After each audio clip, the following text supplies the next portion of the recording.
Hej og velkommen til The Adventurous Camel, eller Den Eventyrlystne Kamel. Jeg vil lige vise en kontakt, som jeg har købt, eller to kontakter, som jeg har købt. Og jeg har købt dem op hos Motostore oppe i Aarhus, som er importør af SVMotic. Jeg har her kassen, hvor det kom i. Selve kontakten ser sådan her ud, og den kommer I til at se noget mere til om lidt. Og som sagt, så havde jeg bestilt to. Så har de sandelig også sendt en lille gave med fra SVMotic. De har sendt en lille halsklud, eller buff, eller klud, eller hvad man har lyst til at bruge den til. Som ser sådan her ud. Med deres logo. Og så kan man ellers tage den hen over hovedet, eller rundt om armen, eller hvad folk nu har lyst til at bruge den til. Men det var en lille uventet gave, som jeg fik der af Motostore. Og så er der ellers forsendelsespapir med. Ned med den. Tilbage til kontakten. Selve kontakten er en vandtæt kontakt, som jeg har tænkt mig at skulle bruge til noget ekstra lys på vores motorcykel. Motorcyklen er en Honda Athcan Twin fra 97-98. Og der vil jeg gerne have nogle to slags lygter på. Jeg vil gerne have en spotlys, der kan lyse langt ud i terrænet, og så et lys med spredning på, altså et flot lys, som spreder lys ud til siderne. Så derfor har jeg købt to forskellige kontakter, eller to ens kontakter, man skal styre forskellige lys.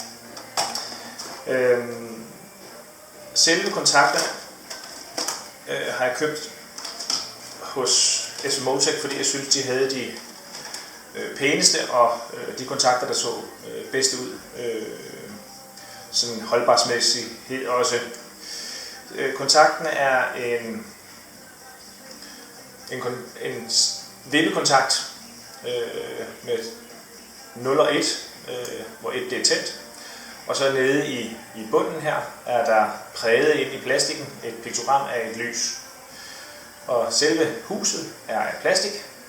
Og hvis man kigger bagpå, så er bøjlen, der skal spændes rundt om styret, det er af metal. Og så sidder der to selvskærende skruer, som skrues ind i selve plastikhuset. Der er ca.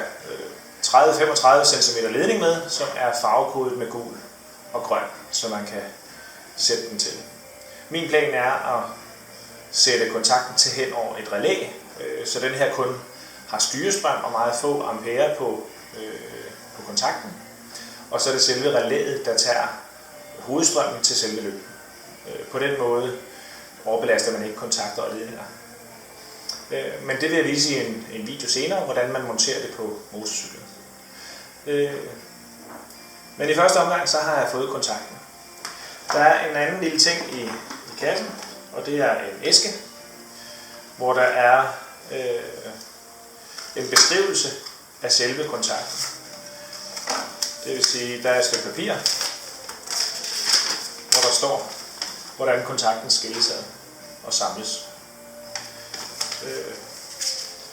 Kontakten bliver købt hos SVMotic, og jeg har givet 169 kroner for den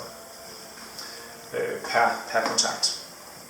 Og det synes jeg faktisk, når jeg kigger på produktet, er en meget fair pris.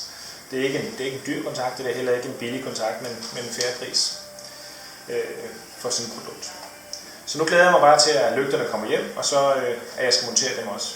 Det skal lige siges, at SVMotic eller Motostore i Aarhus, som sælger SVMotic, de handler også med SVMotics egne lygter.